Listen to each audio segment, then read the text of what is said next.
kenapa sampai akhirnya STY mengambil pemain naturalisasi?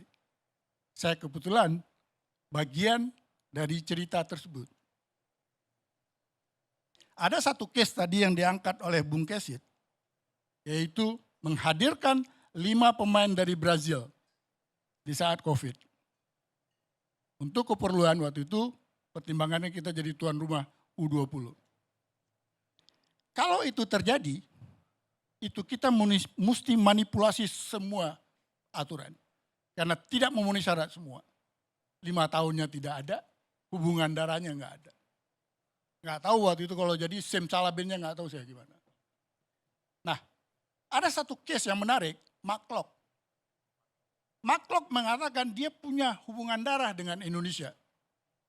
Tapi dia tidak bisa buktikan secara dokumen.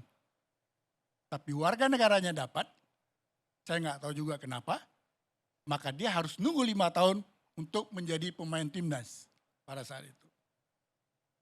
Nah ini beberapa case. Nah, waktu kejadian 5 pemain Brazil ini mau dinaturalisasikan, Bung Kesit inilah yang selalu kritik. Dari luar, kebetulan saya esko. Saya mengkritik dari dalam. Keputusan apa ini? Kok kami nggak pernah diajak sidang, rapat, esko. Kenapa ada keputusan itu? Karena mengenai statuta yang abang tadi bangun, keputusan pelatih timnas, keputusan pemain timnas, itu hasil rapat esko. Itu dasar aturannya. Sah. Jadi bukan keputusan ketua umum. Esko. Kalau esko memberi otoritas kepada ketua umum, itu hasil dari rapat. Nah, gagallah 5 Brazil ini. Lalu STY mengatakan, berarti boleh dong saya mengambil pemain naturalisasi. Kita bilang boleh. Karena secara prosedur ada. Maka kita pelajari pada saat itu. Aturan negaranya didukung oleh pasal 20 tadi. Aturan dari FIFA-nya ada artikel 9 dan artikel 7. Boleh. Dia kasihlah nama. Yang pertama dia kasih itu Sandy Walsh, Jordi Amat, Miss Hilger, Kevin Dick. Enggak jadi. Hanya yang mau Jordi Amat sama Sandy Walsh. Kevin Dick sama Miss Hilger enggak mau. Nah, lalu di dalam juga terjadi perpecahan. Ada yang setuju, ada yang tidak. Ramai waktu itu. Ada Mas Haruna, ada Coach Indra, ya kontradik terjadilah.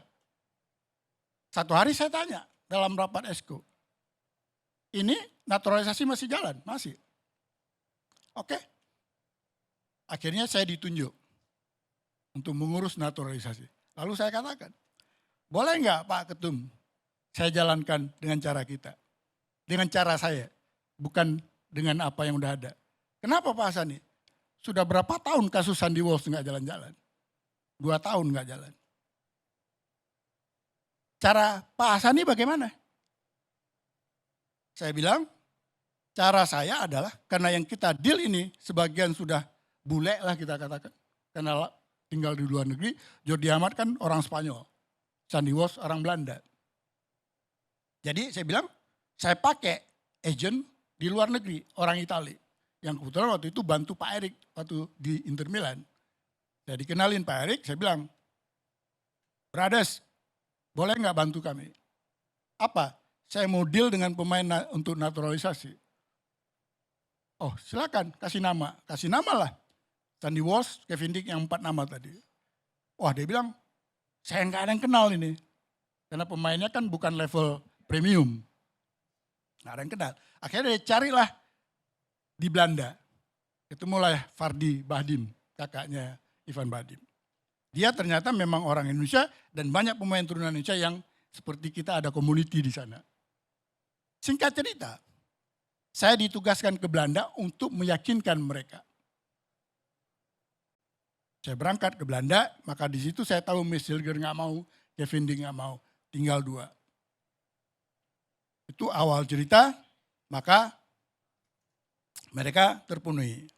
Tidak lama kemudian, karena ini senior, STY membutuhkan lagi 4 pemain untuk junior yang U20. Karena waktu itu kita tuan rumah.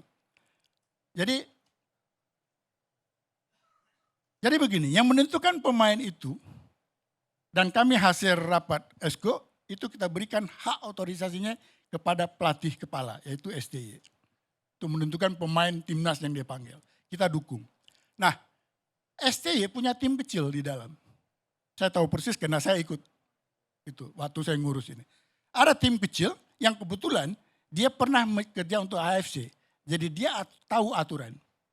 Maka waktu pemain-pemain yang dia berikan Kevin Dick, Miss Hilger, Sandy Walsh, Jody Amat, dia sudah matang. Dokumennya sudah matang. Dia udah tahu ini boleh, ini lulus atau tidak segala macam. Nah, waktu saya terbang ke Belanda, saya hanya bawa dokumen, penanda tangan di atas materai kalau dia ingin membela Indonesia. Itu awal cerita dari kasus Jody Amat, Sandy Walsh, yang akhirnya itu sekarang jadi perdebatan kita, yang akhirnya saya lihat dari sisi positifnya, ikut mengangkat sepak bola Indonesia dengan kehadiran mereka. Maaf Bung Ahsani, yang saya bicarakan tadi atau itu bukan setuju tidak setuju naturalisasi loh. Ya. Adalah batasannya bagaimana, sampai berapa lama. Kalau batasan Bang, jadi begini Bang, tidak ada batasan sebenarnya secara aturan. Contoh yang sebenarnya bisa kita lihat adalah Maroko. Maroko di Piala Dunia kemarin, itu semua pemain starternya anak Maroko yang besar di Eropa. Jadi diaspora. Oke, saya mengerti Maroko, tapi kita bukan Maroko. Ya, ini karena kita ini ada nilai-nilai kejuangan bangsa, nilai-nilai patriotik bangsa. Bang, nah itu harus dipikirkan juga. Bang, yang kita bawa bukan anak asing, Bang. Anak Indonesia. Kalau abang pernah tinggal di Itali, dan abang mungkin punya anak besar di sana, tiba-tiba satu hari dia ingin pulang, dia anak Indonesia. Setuju, kita tidak bertentangan soal itu. Sampai berapa lama PSSI mau bermain instan seperti ini? Ini tidak instan, Bang. Ini aturan sedang berlaku di seluruh dunia, di dalam dunia sepak bola. Kecuali Brazil, karena Brazil semua mengimpor pemain. Sedangkan Italia yang kita tahu sangat tough dan punya gengsi negara, dia aja sudah menaturalisasi pemain. Iya, itu yang tidak bikin Liga Italia tidak menarik lagi, ya itu. Ya itu, jadi kondisi dunia sekarang yang berubah.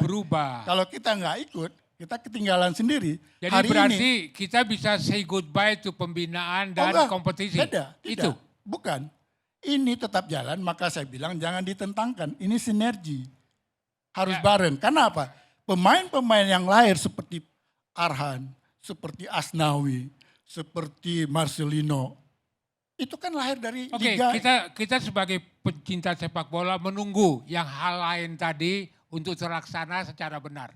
Oke, naturalisasi. Tapi yang lain itu kompetisi, pembinaan, kita kepingin lihat. Ya itu yang sedang terjadi. Itu yang dibuktikan jadi, kepada publik. Susah juga kalau federasi membenahi dalam satu malam semuanya. Karena abang kan pernah di federasi, Bung Toel pernah di federasi, Mas Budi pernah di federasi. Jadi kita tahu semua persoalannya. Iya, tapi saya minta lebih transparan. Sangat transparan. Dan jangan dilibatkan publik mengenai pelatih daerah nggak mampu. Ya urusan kalian lah itu. Oh itu lain lagi, kan bukan statement itu kawan itu kan juga. Bukan orang bola. Kenapa bicara sepak bola? Ya Bang, jangan bawa-bawa kita lah Bang. Ya itulah, hal-hal seperti itu dicegah. Nah oke. Itu loh. Ya, itu kan warna Bang. Enggak, itu warna yang jelek. Abang gak suka sama beliau kan sama kayak saya bukan gak suka, saya suka sama aturan. Ya oke lah. Saya nggak ada like dislike orang itu nggak ada.